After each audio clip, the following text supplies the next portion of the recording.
It's the Locked On Flyers podcast for Friday, March 15th, your daily dose of Flyers news, analysis, and high quality content that really hates being right when it means the Flyers lose.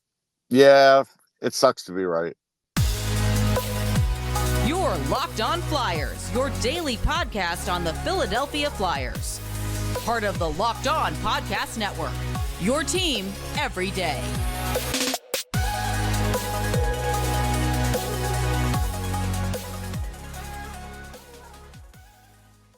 Hey there, and thanks for making Locked On Flyers your first listen every day. I am Rachel Donner. You can find me on Twitter at rmiriam. I'm here as always with Russ Cohen, who's on all your favorite social media apps at Sportsology. We are at Locked On Flyers on Twitter, Instagram, Threads, and Blue Sky as well. You can find our show over on YouTube or on the SiriusXM app or anywhere you listen to podcasts. Subscribe to get our latest episode as soon as it's available. Here on the Locked On Podcast Network, your team every day. Russ, that was a brutal game against the Leafs that you have just left the building from as we are recording. And, you have to think with the way that the Leafs were able to just basically fire at will. Like, to your point before we started recording, why wasn't Adam Ginning in that game? I mean, it's just, the Flyers are always so quick to send back these young guys, and you're sticking with Erik Johnson, who's limited out there. Mark Stahl, too.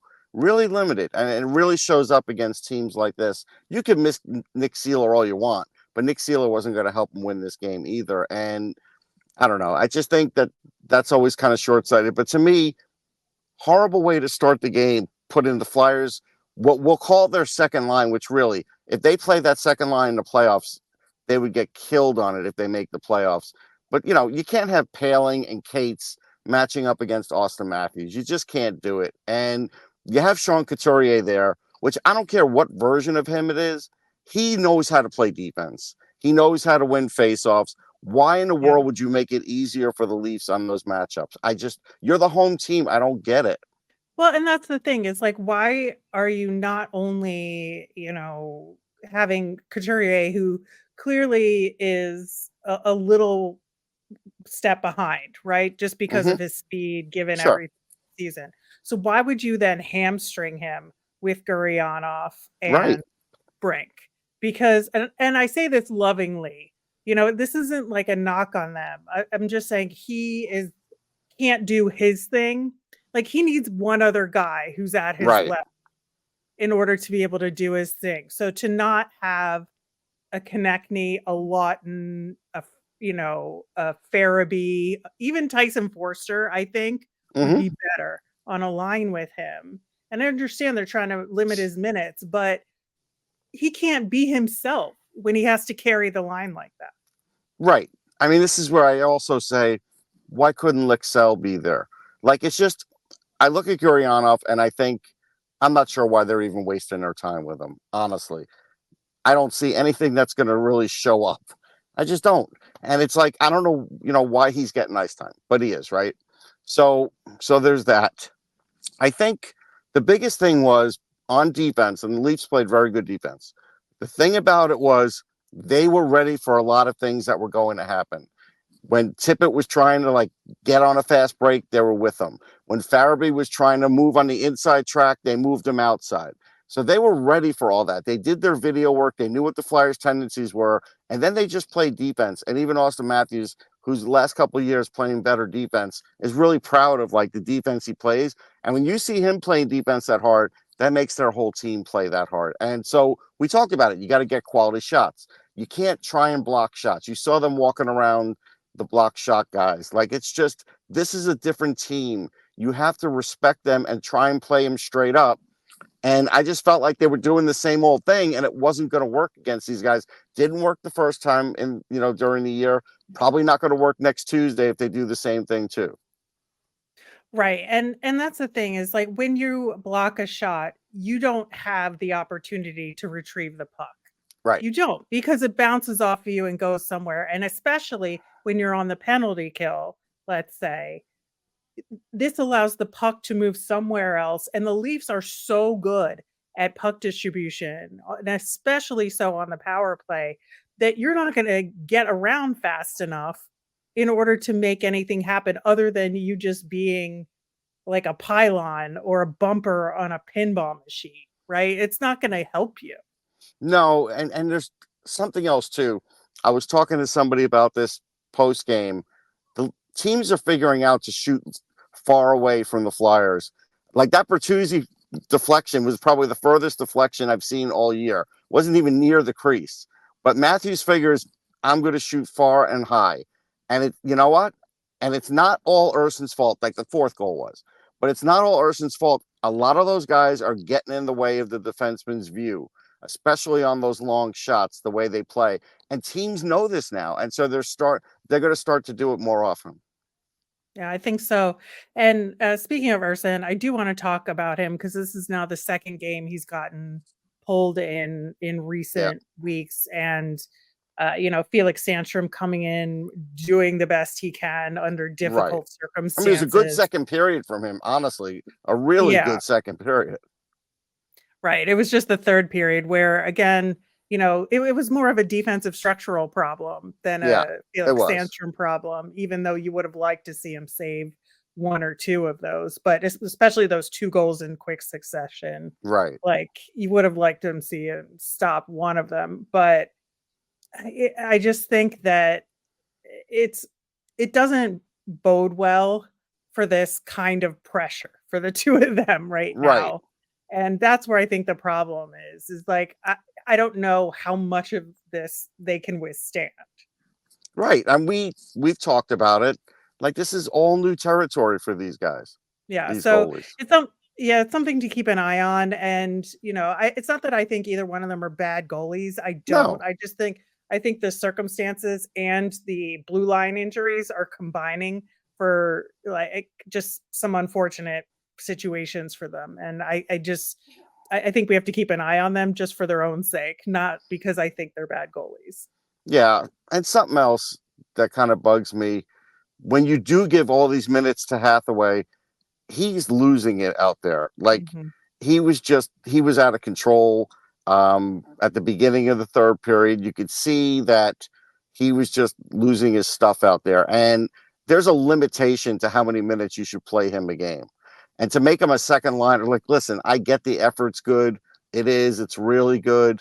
He's pretty good defensively. He's not going to score you many goals. I know he scored the one against Florida, but start going with better lines. Like, these lines for the last couple of games were ridiculous.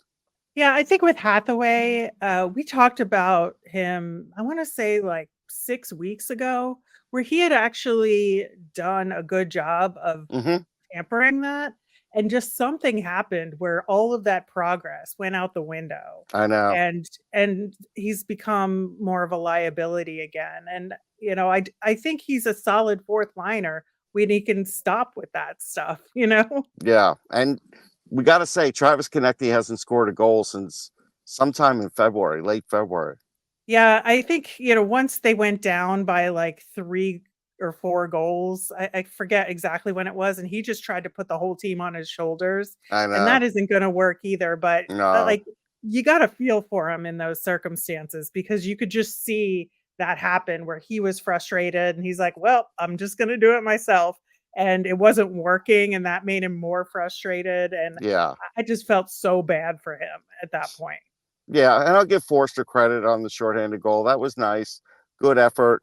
I don't know how 3 Flyers lost their sticks in that period. That was crazy. Oh my goodness. I've never seen that in all my days of covering hockey.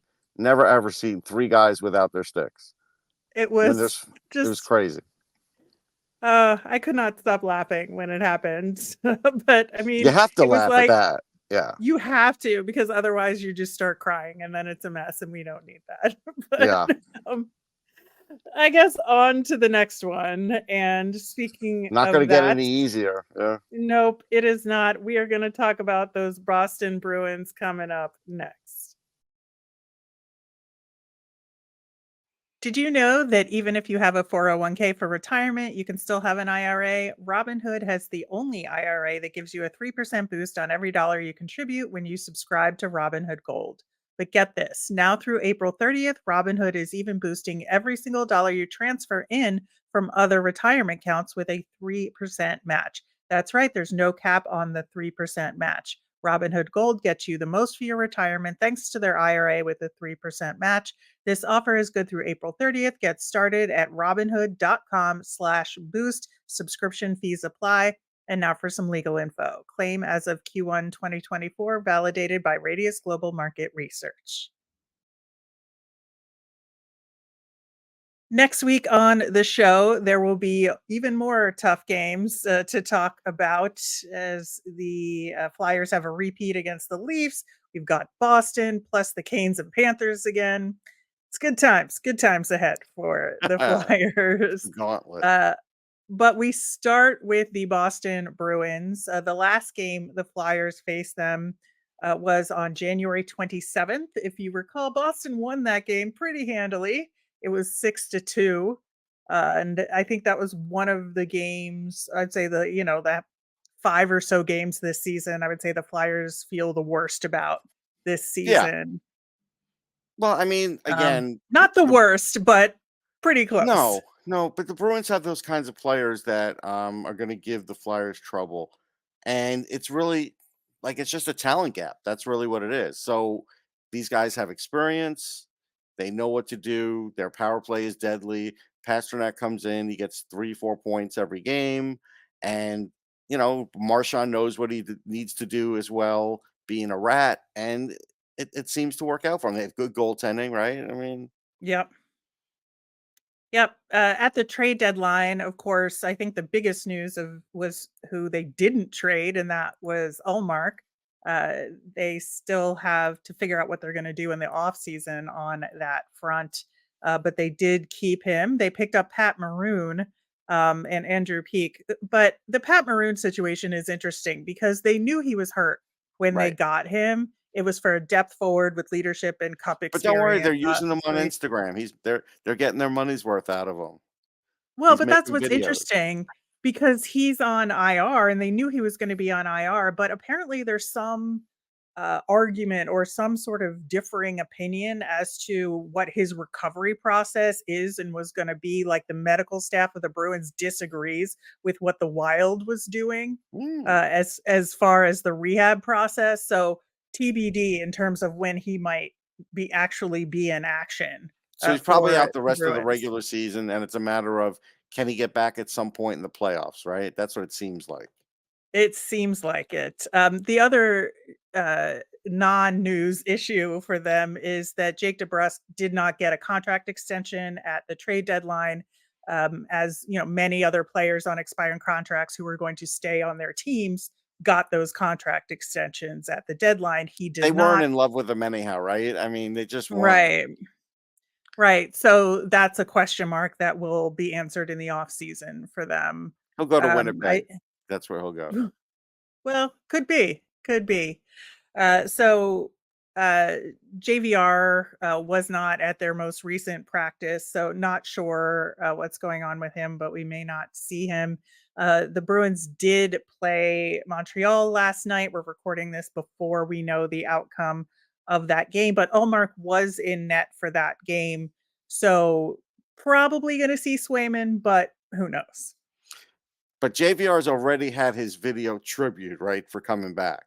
Yes. Yes, I thank God. believe so. 'Cause I don't know if you've noticed, but teams are now giving video tributes to guys that have spent like I don't know half a season with a club, and so Sometimes I it's think getting out it's of hand. funny. Yeah, Um, well, the like players like get Col embarrassed. They do. yeah, but like Columbus doing like a little Instagram tribute for future considerations or something Yeah, like yeah. that. It was very cute. So But that's become a thing. yeah, but JVR did spend significant time Oh with no, the he did. Flyers and was drafted. So I think JVR it's warranted. Mhm. Absolutely. But other Bruins recent action, they are actually 4-2-4 in their last 10. So they haven't been perfect. But they're second in the Atlantic. Again, solidly in a playoff position. They're still chasing Florida to try and overtake them, or maybe not, given who their opponent might be in the first round. I think they would prefer the Leafs because they have a season higher record against them. We'll see what happens with that when the season plays out. But they did lose to the Blues and the Oilers. They won versus the Pens, and they beat the Leafs twice recently. Again, part of the reason why they might want to see the Leafs in the playoffs. So I think that this team, where it is now, is beatable, but it's gonna take a supreme effort, I think, by the Flyers to get there.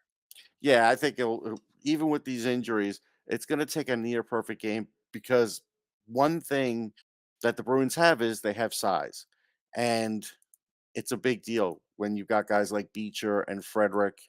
These are big bruising guys that play that kind of hockey, but also have some hands and some skill, and so that's going to be an issue for the Flyers trying to cover that. Bruins defense is fine. There's nothing wrong with the Bruins defense. You could nitpick about their, bottom pairing, but that's barely a nitpick. So it's going to be a matter. And look, Danton Heinen has hurt them.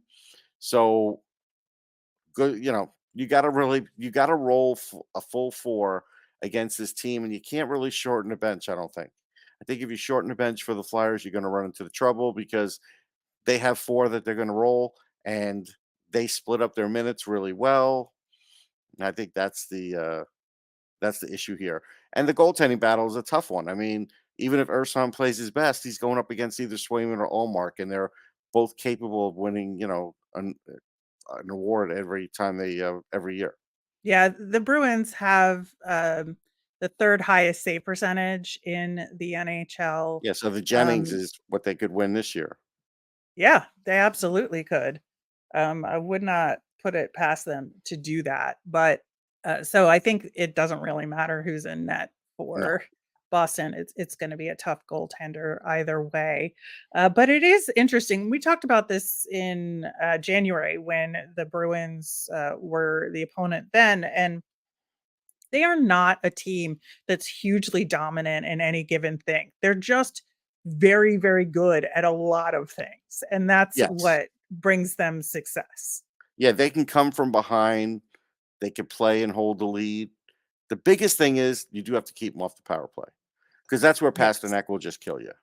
It's just their power play is good. They know how to get the puck around. They know how to get it to Pasternak, and that's trouble. So that's the biggest thing. You give them 3 power plays, now all of a sudden you're talking about them scoring, let's say, on even one of the 3, and they get 2 more.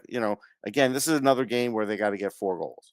Right, absolutely. And, even like just at 5-on-5, they have the 3rd highest shooting percentage in the Yeah, NHL. So, that goes a long it's a good way system. as It well. is. Yeah, it's a really good system they have going. And so I think, the Flyers are gonna have to prevent those initial shots somehow. Get sticks in there and make it so it's easier for them to clear the puck out, because once the Bruins get set up, it is Yeah, very difficult to stop them. it is.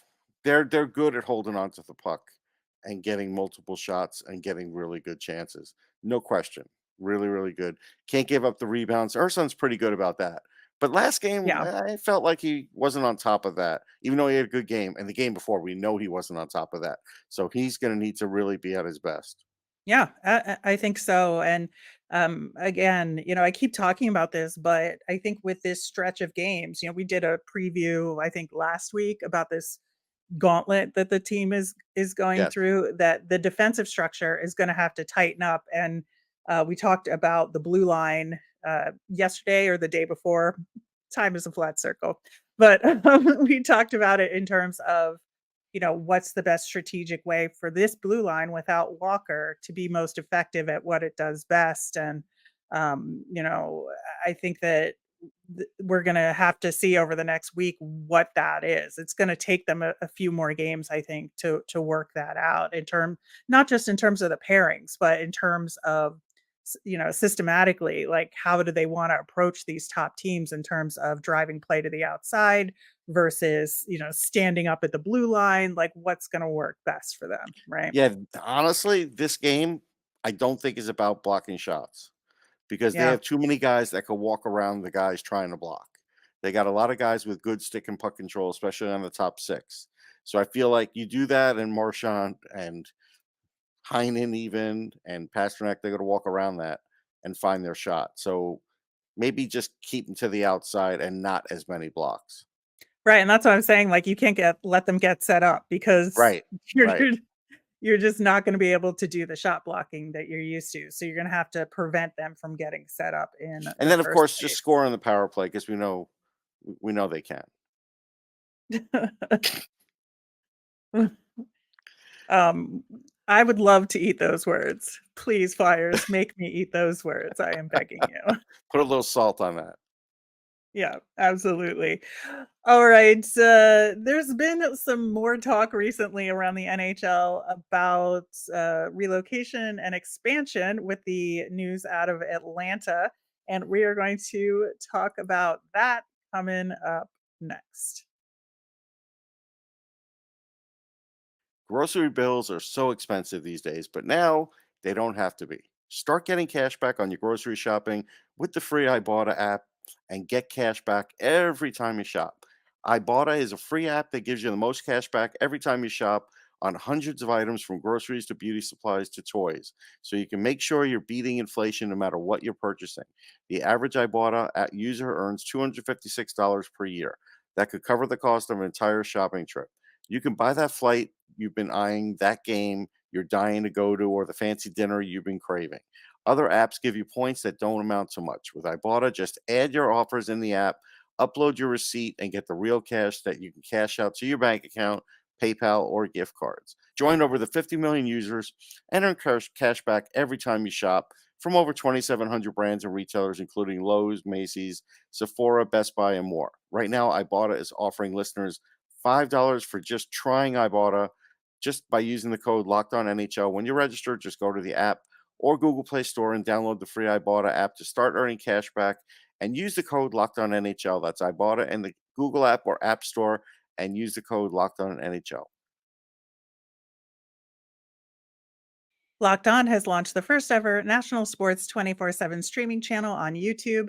Locked On Sports Today is here for you 24/7, covering top sports stories of the day with local experts of Locked On, plus national shows covering every league like Locked On NHL. Go to Locked On Sports Today over on YouTube and subscribe. Russ, we heard recently that a former player and current broadcaster Anson Carter was part of a group in Atlanta that was going to start an expansion process there. And this is similar to what the group out of Salt Lake City did with the owner of the Jazz, just basically put out a public statement saying we are officially exploring an expansion process with the hope of bringing a team in the NHL to Salt Lake City. This is the same in Atlanta. This is actually the second group out of Atlanta to say something about this. There was something, I think, like a couple years ago that Yeah. came out about it, but we haven't heard as much from that other No, group that one died off. I since think that then. they stopped their Twitter campaign, but I think Carter is a part of the Krause group that's doing it now. Yes. And so Yes. that's the one that, yeah, they've got good backing. They already have an arena that's going to be built, and they put in the application. And I think they said they'd be able to play by 27 in the new building. Right. So this arena that you're talking about would be in Alpharetta in Georgia. So that's in the suburbs, but it's about 30 minutes from Atlanta. It's a little further away from the city, but I don't know. um, That sounds a lot like the problems that everybody complains about for the Coyotes. well, I think there are pros and cons to it because from what I've read, where this arena would be in Alpharetta actually has a higher concentration of former Thrashers fans in that area, and they think that it would work better. I think that Those are it's the always same tough. fans that couldn't sell out the Phillips Arena, though. Well, here's the thing: is that I think that it's a catch-22 here because you want to put an arena where there's land where there's the infrastructure and there's community Yeah, support, meaning highways and public trans, because the places that have like one highway in and out, that's brutal. well, but that I'm not even talking about that because this is, obviously somewhere you have to get to by car. Is there Right, gonna be adequate public transit to get there so that right. people from Atlanta proper can go? Can Like, get there, yeah. do they want people from Atlanta proper to go there? Right. Because it is 30 minutes away. And if you're talking about having a different approach to hockey in Atlanta, because again, this is the 3rd try there, True. you Yeah, with know, the it Flames. Yeah, and I don't remember like where the Flames were located. I don't remember. I was young. it's one of those things where if you're trying to grow the game or do something different in Atlanta this time around, is that this? I I mean, don't know that, but I'm gonna doubt that there's a train that will get Atlanta proper fans to this place. Probably a bus. yeah, maybe, but I think it's an interesting approach. Mhm. Again, just because, in a lot of sports, there's been a movement to try and get arenas put downtown or in, like warehouse districts or something like Right. that. So it's more accessible for the people that live in that city to get to those arenas. So this is the opposite approach. And I'm not saying it's the wrong approach for Atlanta, particularly. I don't know enough about it to say for sure. I just think Right. it's I interesting. don't either. We're going off the past. I've been to Atlanta a few times, so I have just a slight idea. So yeah, it could work out great. It's just okay. I mean, I guess it's going to be worth a shot. I mean, the owners will certainly take a chance if they're going to give them the 650 mil or more. So that's really, Right. hate to say it, but that's almost the most important thing, re- regardless of if they fill the building or not. Well, and that's the other part of it. So the Kraken's expansion fee was that $650 million. This no doubtedly would be 800 minimum, I'm guessing, Yeah, you're if right. not over a billion at this point. So that's a different See, sum the of whole thing money. is though, and I know I'm jumping the gun here, but you can't have this one be over a billion when you're going to have one like the Coyotes that's not even worth a half a billion in reality. They could say whatever it's worth, but in reality, it's not because they don't have an arena. So it can't be Right. worth a Well, billion without their own arena. and that's a good segue because, Yeah. yesterday, the land parcel in Northeast Phoenix that was, desired to be a new Coyotes arena land, but is still owned by Arizona. So they did the approval process yesterday so that the land can now be auctioned off. So they have to list this auction, for at least 10 weeks before they hold the auction, and then the Coyotes have to win the auction in order to get the land. Right. So the So last time they were talking about it and Gary Bettman talked about it, did we miss the fine print where they said it would be another 3 months? Because that's what it's turning into. They were like, "Oh, no. yeah, no, they bid on something, it looks good."